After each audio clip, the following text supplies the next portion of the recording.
Shareholder Primacy from Free Float Media, a podcast about activist investing, securities law, and all the ways the financial and legal worlds intersect and collide in real life. We have returned from the holidays, Ann and me. Ann Lipton is law professor at University of Colorado who teaches and researches securities and business law. She holds up the legal end of our podcast. And that's Mike Levin, an activist investor who lives and works in Chicago. He covers the financial side of our podcast. Yes. How was did you have a fulfilling and relaxing break, I hope? Or were you just researching and grading papers? I don't know if you're grading papers. I was not grading papers yet, but I mostly was just hanging out after a lot of travel. But I did get to see Wake Up Dead Man, the new Knives Out movie. I was very excited. Oh, wow. It's supposed to be really good.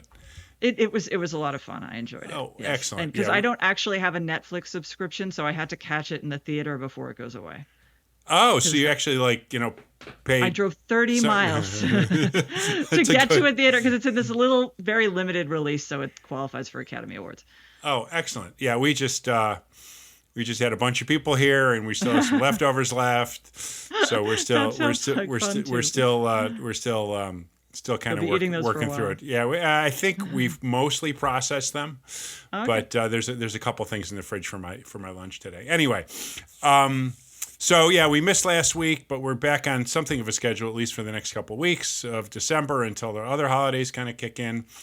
And we wanted to cover today proxy advisors, good old ISS, Institutional Shareholder Services, and Glass Lewis, and maybe Egan-Jones, but they usually don't enter in the conversation. And there's been some interesting developments with them. And importantly, kind of how those developments will affect activism of many stripes and forms. Yes. So we hadn't talked about them for quite a while, or at least dedicated a full episode to them. So we thought we'd do that. Yeah, absolutely. Go ahead. I should know just the obligatory pitch for our email address. If you want to get in touch with us, you can email us at shareholderprimacy, one word, at freefloat.llc. Yes, let's hear from everybody about what you think of this episode or what other stuff you want to hear about. So anyway, proxy advisors. What we should probably start with some of the basics about what some of the most recent developments have been, I suppose. Yeah. So yeah, they're a lot of, they've been under a lot of legal pressure, and whether it's legal pressure or market, political pressure. So yes. They have begun to make some very serious changes in their business models, or how they go about doing what they do. Right. I think I would describe what they're doing is they're no longer going to give advice. Well, that's not ISS is, but less so. And Glass Lewis claims essentially not at all. Yeah. So right. ISS is still going to have its benchmark policies, as I understand it, and still themed policies, I think. But They're also going to offer just a research report, because if you ever read one of these reports, it has recommendations, but it has a lot of analysis that backs up the recommendation, and they're going to offer just the analysis without the recommendation. Right. Exactly. So I tend to think of their business as having kind of three parts. And the most interesting and potentially controversial part is with this advice, telling people how to vote on specific matters, how to vote on a director election, how to vote on a shareholder proposal, how to vote on a bylaw amendment on say and pay, what the good people at a proxy advisor think about an issue and how to vote. But there's two other parts of it. In order to get there, they compile and do all sorts of analytics and put together a whole range of data. I would call that kind of research, as I would describe it. And then the third part is quite mechanical, where some time ago, years ago, their investor clients basically said, okay, we like your advice, but we have too many of these things. Could you just actually do the processing? Here's our control number. Do the actual voting. Yeah. So actually cast the ballot. Yeah. Right. There's a very, as I say, mechanical, administratively rich kind of process to actually record votes because of how the whole screwed up proxy voting system in the U.S. works. So those are kind of the three areas. research From ISS. analysis. Yeah. And Glass Lewis, I mean, they're both. No, Glass Lewis doesn't cast ballots. Okay. I'm pretty, or at least I think it will now. Is my understanding, yes. that they don't actually cast the ballots, and part of the reason for that is they're not a registered investment advisor currently. Yes, correct, and we'll get to that in a minute. Anyway, so and it's that middle part that is under a lot of pressure, and where they're, I think, rethinking a lot of their business approach. Yes, and that. Go ahead, yeah. No, I mean, we'll talk about it, but you and I are both pretty cynical about this. It's not the recommendation people don't like; it's the research they don't like. Oh, but they say it's the recommendation. Yes, right. Well, they don't like any of it. They don't want ISS or Glass Lewis doing any of this stuff. But and I have a hypothesis about exactly what that involves having to do with exec comp. But we'll talk about that a little later. But how does this pertain to this halving of benchmark policies? That's what I was kind of wondering, because we see, I mean, I kind of have an idea, but what's your take about this change in the benchmark policy? Right. So, I mean, ISS is still going to have them. So, like, what both of them did was that they had a sort of the vanilla, this is what we recommend for, I guess, your average institutional investor, something like that. And then they had thematic policies that, like, if you're an institutional investor, because all institutional investors who have particular kinds of priorities, like you are climate focused or you're Catholic, like that's one of the the religious. Yes. There's a religious policy, right? Yeah, and so forth. Then those policies would be similar but not quite identical, and those would be sort of once again sort of like this is what we recommend. And then the third thing is the custom policies, where to call them voting recommendations is almost a misnomer because they aren't recommendations. They are the client says, this is what I care about. I want you to essentially do the analysis to like determine when a company is or isn't violating this particular thing that I care about. Like, so if the investor says, I care about overboarding. I care about overboarding more than anything else in the world. It's the most important thing in the world for me. I want you to mechanically identify the companies that have overboarding according to my criteria of overboarding. And then they'll just tell you, but they're not really making a recommendation. They're more like effectuating the client's preference. That's an example. That's a great example. So, And both of them have had all three of these. And now ISS is still going to have, as I understand it, all three, but they're going to offer a fourth, which is just the research with no recommendations at all. Right, exactly. Because there's a need for these clients to gather all the data and the information. Right. And meanwhile, I think that a lot of the objections to what they do includes the research, because like the research includes things like, they say this director is independent, but we actually think that probably all these ties make them not independent, or things like, or they let us actually look at the executive compensation package and see how it compares to the actual peers. Rather than what kind of benchmarks what kind of peer group they come up with. So it's worth noting that to a great extent, these policies are kind of a reflection of what their clients want. They're kind of aggregating client preferences. The recommendation, even the benchmark recommendations. I mean, the way they form them is by talking to a lot of investors and other like industry people and getting a sense of what best practices are. Right. They do a survey. I mean, they do a formal, they do an actual survey, broad survey of hundreds of clients and investors and all sorts of people. The survey process is a little opaque. I mean, we know they do it, and sort of out pops these policies, which purportedly and probably really do reflect the sentiment that is from this survey. But once a year they ask, what's your thought about comp? What's your thought about climate, and so forth? And these surveys, I've taken them. They're exhaustive. They take a long time. So in some sense, the pressure on the proxy advisors is pressure on the shareholders, on the investors, because those proxy advisors' policies and so forth reflect those client or shareholder preferences. But I mean, they're a good mechanism for aggregating investor preferences, which means it's the function that unions serve for labor. They help, take disaggregated groups and consolidate them, and that's, and create a stronger voice. So ISS, go ahead. But Glass Lewis. So what ISS is doing, now is they're adding this just research thing, And Right. Glass Lewis is trying to get out of the recommendation business entirely. Like, it's just not going to have recommendations. It's like trying to transition solely to those custom policies by Right. 2028.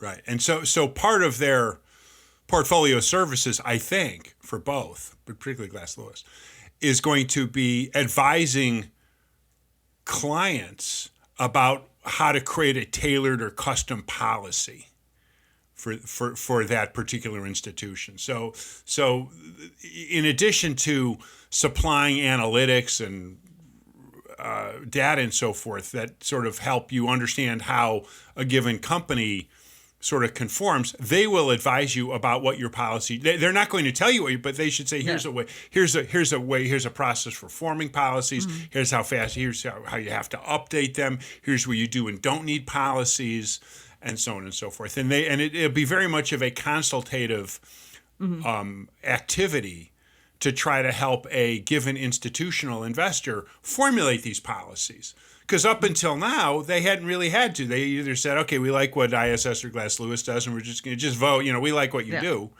Or for the I can't remember what you call them, the sector or the individual ones. The thematic policy. Thematic. Yeah. Or, we're Catholic, so do that one. Now people have to think of this on their own. Yeah, so that should be fair, though. I mean, they were moving in custom. So my understanding is that more and more of the business side was custom to begin with, but this is basically well, Glass Lewis is basically saying that we're pushing y'all into custom. Yeah, exactly. Don't even ask anymore. So right, and there's reasons why, and they're responding to pressures and so forth. But we talked about this. So there's I don't think companies like the pushback, and obviously ESG has become a big political football. So ISS, ISS isn't getting out of the recommendations business, but they are definitely pulling back from their ESG recommendations. Those have already been publicized that its benchmark policies are a policy is going to have a lot less ESG focus than in previous years. So consistent with this is also, and we'll talk a little more about some of the regulatory implications, because there is several very interesting and potentially very relevant places where these trends run headfirst into some legal and regulatory issues, including like Glass Lewis as an RIA. But I wanted to mention one other thing before we get to that, which is their view about kind of environmental, social governance, ESG type matters and how they view it. I think they, along with a lot of the companies and the big three institutions and so forth, they've really started to de-emphasize this in some really interesting, potentially troubling, or whatever ways. And they've taken some very specific steps. So, for example, I think, was it ISS that is not looking at diversity or something? Yeah, they a couple of months ago they announced they're not going to make diversity part of their standard evaluation of boards in their benchmark policy anymore. Wow. Okay. So they used to be able to. They used to look and they used to have standards. Say like a board needs to be, making progress toward including more diverse candidates and more women. And we were going to recommend that our clients vote against boards or nominating committee or something like that. That chair. That weren't making that kind of progress or that were, affirmatively resisting that kind of thing. And that evidently is no longer going to be part of any of their... Well, it's not the benchmark policy. I don't know if it'll be... I mean, it might be part of a thematic policy. Right, yeah, correct. But their core benchmark policy is not going to include it, which that's a big deal.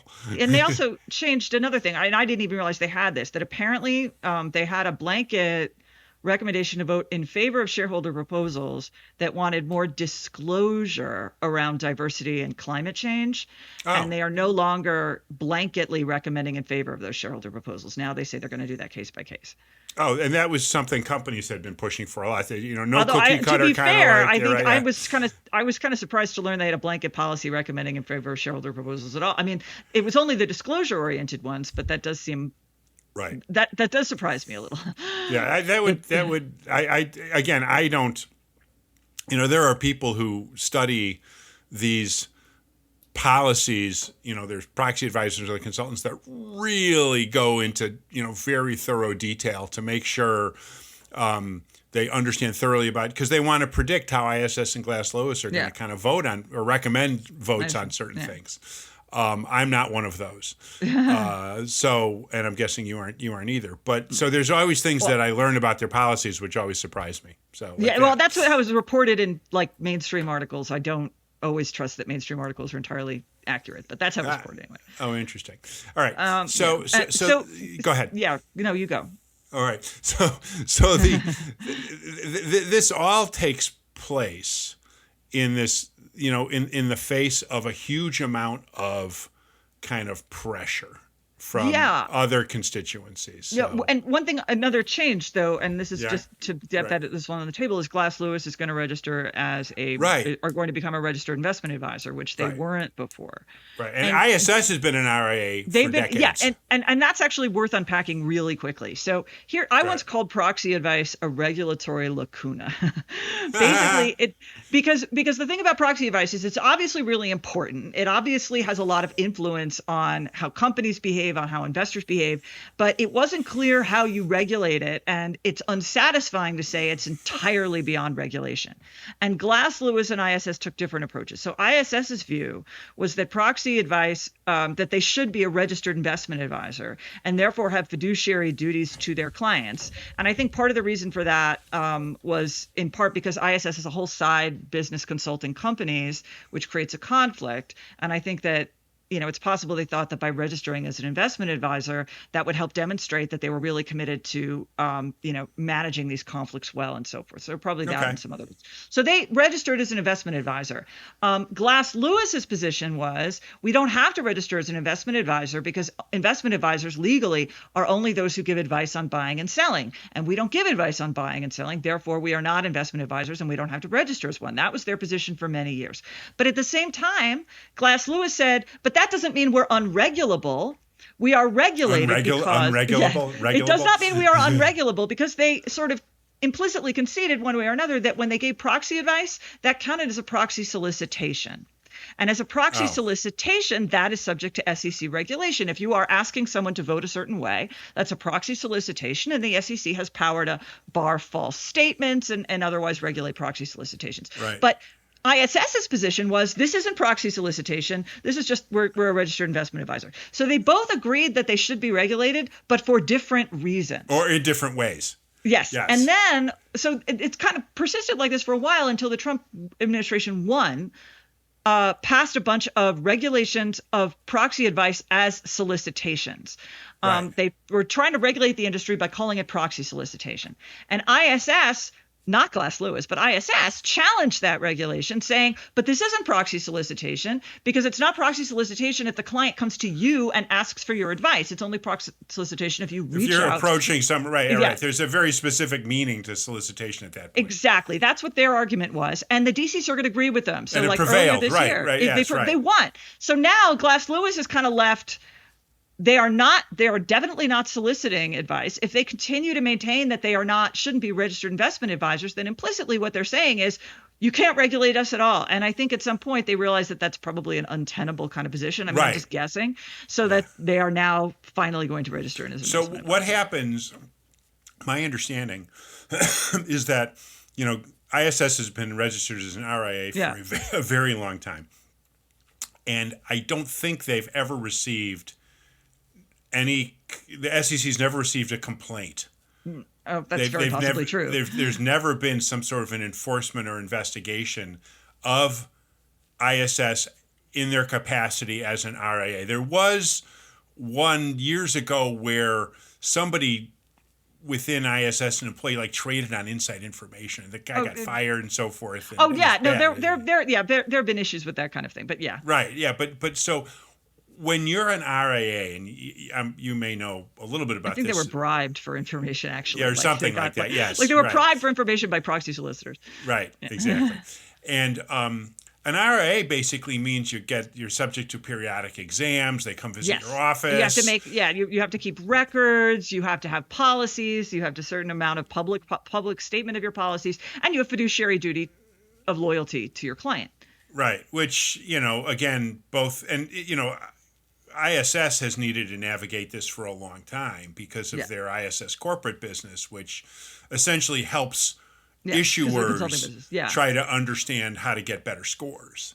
And they're I'm persuaded they're very careful. Yeah, I mean, I understand it like it's like different physical buildings. Like they seem to be very careful about that, and I have no reason to doubt them. Yes, and Glass Lewis is starting to get into that direction too.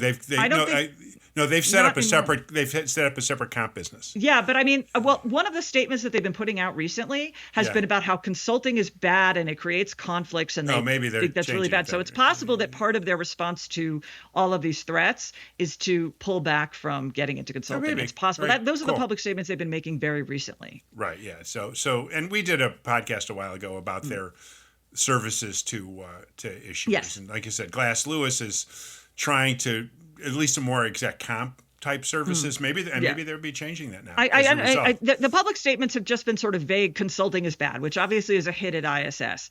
But I don't know if that means that they plan to change what they do as well. It might. Yeah. All right. So as an RIA, there's a few things, but it shouldn't represent a huge threat, I don't think. Maybe, because we're about to talk about, like, they've drawn a lot of political fire. The legal fire is coming from the political fire. So on the one hand, a lot of it is about ESG, like how dare you recommend ESG? It's woke, it's whatever. But you what you suspect is that that's not what's motivating a lot of the attacks. That what's motivating the attacks, ESG is the hook. What's motivating the attacks is the fact that they enable pushback against corporate boards, which corporate boards don't like. And very possibly the one part of ESG that it may be the real fuel is, oil and gas interests not liking climate-related recommendations. But that's possibly it. I think there's another angle to it, which we'll cover a little later, related to exec comp. Oh, exactly. Yeah. So there's a whole lot of regulatory pressure that's coming on them, but we should talk about those regulatory pressures after a quick break here at Shareholder Primacy. Shareholder Primacy is brought to you by FreeFlowAnalytics.com, the only free database of corporate directors, their influence, and their performance. If you own a stock or retirement plan, go to FreeFlowAnalytics.com and look up which of your elected directors are performing well and which aren't. Use your vote in the alternative democracy and get your data at freeflowanalytics.com. Now, back to the show. Welcome back to Shareholder Primacy. I'm Ann Lipton here with Mike Levin, and we're going to talk more about the regulatory threats to the proxy advisor industry. There's a lot of them. A bunch. And we already talked about one, which is not really a threat, but it was Glass Lewis kind of taking matters in its own hands, becoming an RIA. Yeah. There are many others related to the White House and state laws and antitrust, all sorts of stuff. Let's go through some of these, shall we? Yeah. So right now there's, as I understand, an FTC antitrust investigation. And I think this can come at it from two. I'm not exactly sure how the FTC is going about it, but there are sort of two different antitrust claims or places where I think regulators are looking. One is whether the two of them essentially dominate the proxy advisor industry, which they do, but that by itself, that's not necessarily an antitrust problem. They have to show that that they're unfairly keeping others out. And the other is that whether their voting advice is trying to influence companies, like, if we all make directors reduce coal output, then that's a coal industry antitrust problem, that kind of thing. Interesting. Huh. So that's an investigation by the FTC. Florida has also sued them under Florida's antitrust law, again claiming that they are colluding. Just the idea of it is just so ludicrous to me. That Glass Lewis and ISS are colluding to force corporate boards to adopt liberal dogma is essentially. Oh wow! I think that's one reason one reason we like federal cases. Yeah. Well, and antitrust I don't know if any federal case will look any better, but that's what the Florida state claim is, and also that they are deceiving their customers, their institutional investor clients by lying to them and claiming that they're promoting shareholder value when in fact they're just promoting liberal dogma. Like the idea that ISS and Glass Lewis, these two giant corporations, are promoting liberal dogma because for the personal views of somebody, it's just. Anyway, right. If anything, they're just reflecting, as we talked about earlier, they're reflecting kind of what their clients it's ludicrous. Want. Yeah. But so there's this Florida antitrust lawsuit. And then also at the federal level, I love this one. I don't know how serious it is, but Semaphore reported that the Committee for Foreign Investment in the U.S. is investigating them as Oh, a national security risk. That I did not know. Both of them were they used to be American companies. Both of them were taken over by essentially foreign entities. ISS is owned by Deutsche Börse. Yeah, it's owned by the German Stock Exchange. And Glass Lewis is owned by a Canadian pension fund. So obviously the national security threat of the Canadians has prompted a CFIUS investigation. So it just tells you how they're looking for anything. And then we have Texas's Proxy Advisor law, which we've probably talked about, which is, Texas passed this law that basically says if they give any advice at all, it's necessarily non-financial, and therefore they have to disclose that they are acting not in shareholders' best financial interest. And I say any advice at all because governance advice is treated as non-financial for the purposes of this Texas law. Ken Paxton in Texas, the AG, is investigating them, claiming that they are misleading institutional investors and the public and public companies in order to push a, quote, radical agenda. Is this under the Texas law or separate from the separately? Texas law? So like basically they sued to block the Texas Proxy Advisor law, and Paxton began an investigation that they are misleading public companies to push their radical was well personal reported agenda. that ISS, either ISS and or just ISS, sued in Texas. No, both of them did. Both of them. That's so enforcement of the law is on hold, I think. Enforcement of the law is on hold, but Paxton is doing his own separate investigation. And then we have like these reports that the White House is going to try to come up with executive orders. That was really interesting. So that was last week or something. Yeah. Okay. Yeah. We don't know what those would look like. The executive order by itself couldn't really change anything, but what it could do, of course, is give marching orders to the SEC and the Department of Labor. And they could do anything. I mean, like they could start putting more burdens on them as registered investment advisors that make it very difficult for them to give advice. But what they could also do is, the reason institutional investors take their advice is because it satisfies institutional investors' fiduciary duties to their own clients if they rely on proxy advice. And that means those institutional investors, they have fiduciary duties to their own beneficiaries, and those fiduciary duties come from securities regulation and Department of Labor regulation because they're often in retirement plans.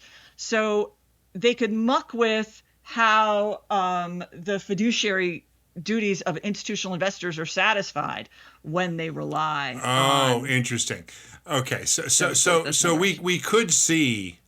Conceivably, though I can't imagine it would be a priority, though I'll talk about why it might be, an executive order from the White House that says that these are really evil.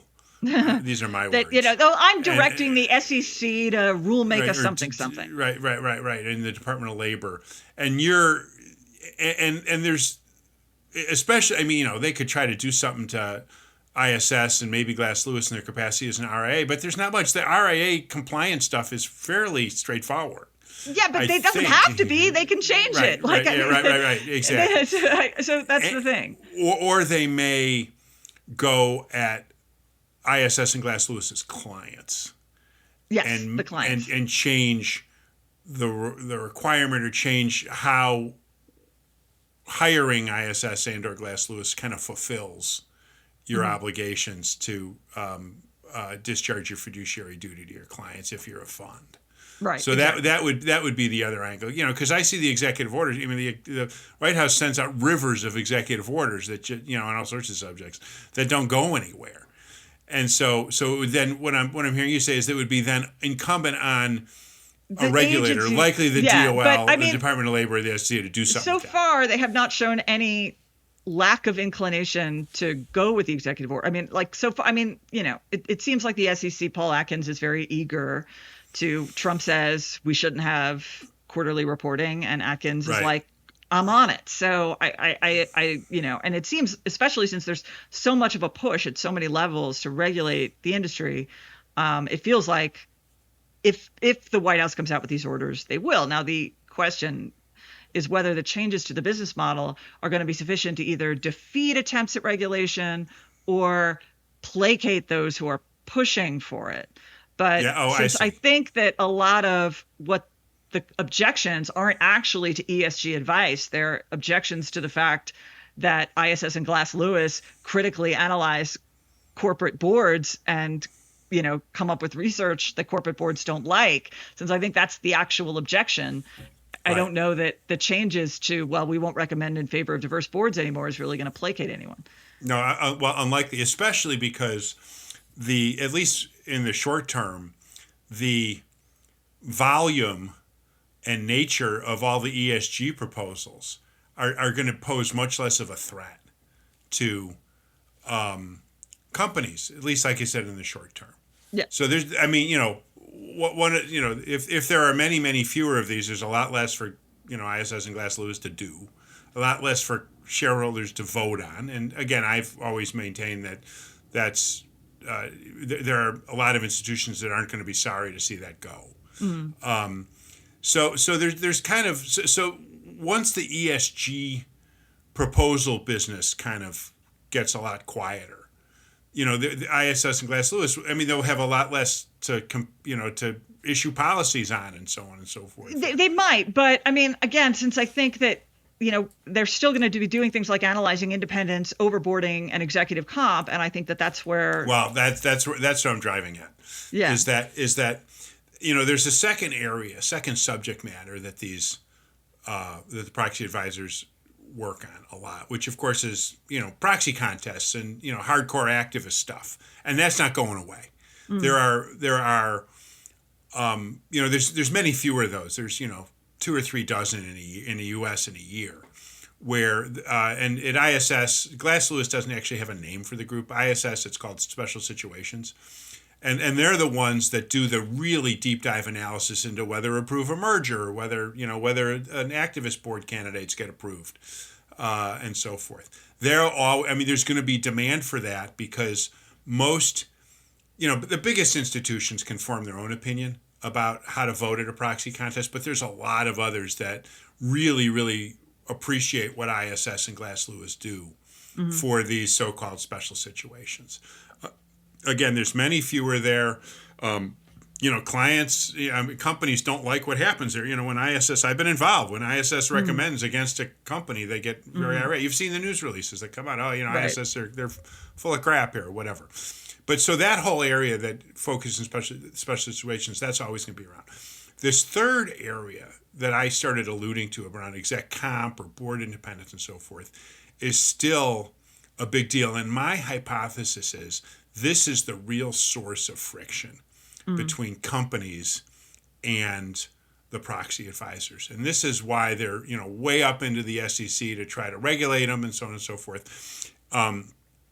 And it has more to do with board comp than exec comp than like governance and board composition independence. Again, most boards, ISS and Glass Lewis recommend in support of most boards anyway. Occasionally you'll get, opposition. But the real sticking point is in their executive comp recommendations. Mm-hmm. Okay. Again, every U.S. public company, does these days generally an annual say-on-pay vote. Okay, it's right. It's, yeah. It's advisory. Well, they're required to under federal law. Exactly. Or, it doesn't have to be every year, but yeah. Right, but most of them are. Right? There's some that do every 3 years, but it's usually an annual vote. Investors have to vote on it, and they have to do some really thorough analysis about whether to vote in support or oppose say-on-pay. And say-on-pay votes are all over the place, and it's a way for shareholders to express dissatisfaction with a company. It's not the best way; it's an indirect way. But it's a sign of discontent. Yeah. Okay, so there is a huge amount of influencing that tries to go, and this is why companies hire the corporate advisors, ISS corporate and the Glass Lewis equivalent, is so they can try to figure out how to do better on say-on-pay votes. Mm-hmm. Okay, not necessarily on the ESG votes. That's all nice. That's all well and good and so forth, because we're talking about stuff that's really near and dear to company leadership's hearts. Is how the CEO and the NEOs get paid. Okay, and if the ISS is in the middle of it, and it's not necessarily a black box, but how they come up with their recommendation, how they come with their peer groups, how they come with an analysis, is something that companies really want to try try to understand and potentially, ideally influence, though they really can't do that. All right.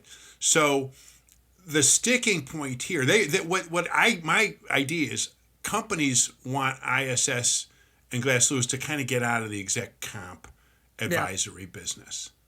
Okay, they want to force investors, shareholders, to do all their own work, all their own analysis, all their own consideration of what peer groups companies should be in, and so forth. Because failed say and pay votes, is sort of like a canary in the coal mine. They start to lead to other problems, because if a company doesn't respond to failed say and pay votes, then you start to get to more vote no's. Then you start to get to proxy contests and so forth. And so the hypothesis, as I said, is that this is really why companies are trying to aim all these different sources of regulatory pressure at the advisors. It has to do with exec comp. Wow. And then, again, I don't think that's again, none of these regulatory things. I mean, they may change some of it. But they wouldn't. Go ahead. Yeah. So that just tells you that the regulatory pressure isn't going to ease up as long as they're doing long as they're doing exec comp stuff. Then as long as they're even without recommendations, even just the research report that says your peer group is not actually your peer group.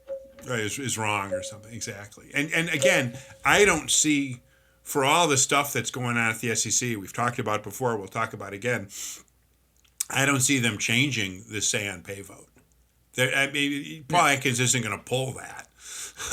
No, he can't. That's required by statute. That Congress exactly. Or somehow reinterpret it in a way. But so that's happening. And as long as as long as shareholders are going to be voting on pay, at least on an advisory basis, this whole situation is going to persist. Okay. So go ahead. No, I was going to ask you if you think these changes are going to affect activism in a sort of general sense. Other than that, not.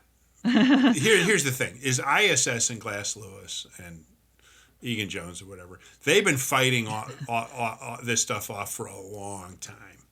Okay. They have, figured out strategies and tactics to try to, quiet things down. They have a very loyal base of clients, and they're very lucrative businesses. All right. A little less lucrative than they used to be, but they still do quite well. And so, over the years, there's been, hearings, there's been congressional appearances, there's been all sorts of stuff to try to put pressure on them. And, every time they kind of respond sort of just enough or whatever. Glass Lewis becoming an RIA. They're, kind of suing in Texas to try to make this stuff. So they are able to kind of maintain a little bit of a distance from some of this. So, the pressures on, this may make life a little harder for some investors, not necessarily activists. The activists I hang around with are all used to working with special situations and making our pitch about our board or, whether a merger needs to be approved. That's not going to change at all. There's potentially going to be a little bit of change, I suppose, in some of the ESG stuff. Okay. But the regulatory changes are going to take a while. It's not as easy to try to regulate these folks. No. I mean, they'll fight it and so forth. But I mean, especially if they change, if Glass Lewis is not doing recommendations at all, and like whether that sort of affects. Right. I mean, they're agile. They kind of respond to what's going on, and they've already responded to what's going on in the marketplace. The big institutions just use them mostly for analytics anyway. Yeah, I know. I mean, I think ISS's thing will just sell you the research is smart, given that seems to be what my understanding was the big institutions were using it for anyway. Right. And a lot of smaller funds also use it for the processing. You get a smaller to actually cast the ballots. Yeah. I mean, we forget a lot of, there's a lot. We think of pension funds writ large as being, CalPERS and CalSTRS and so on. A lot of pension funds, a lot of clients of ISS and Glass Lewis is like some local carpenter's pension fund with like 4 retirees, an administrator, and a fund advisor. And they own several hundred stocks, and they need to know how to vote. For them, ISS is very indispensable.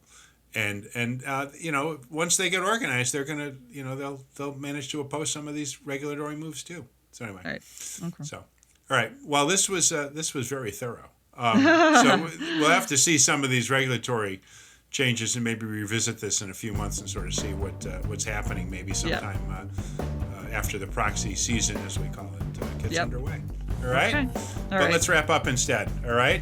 Okay. Cool. This is Shareholder Primacy, hosted by Ann Lipton and me, Mike Levin. I'm an independent activist investor and advisor to investors about their activist situations. Ann is professor of law and Lawrence W. Demuth Chair of Business Law. At the University of Colorado Law School, you can find me, Mike, at theactivistinvestor.com and Ann at law.colorado.edu. Our podcast is produced and distributed by Free Float Media. Thanks for listening. We will talk again soon.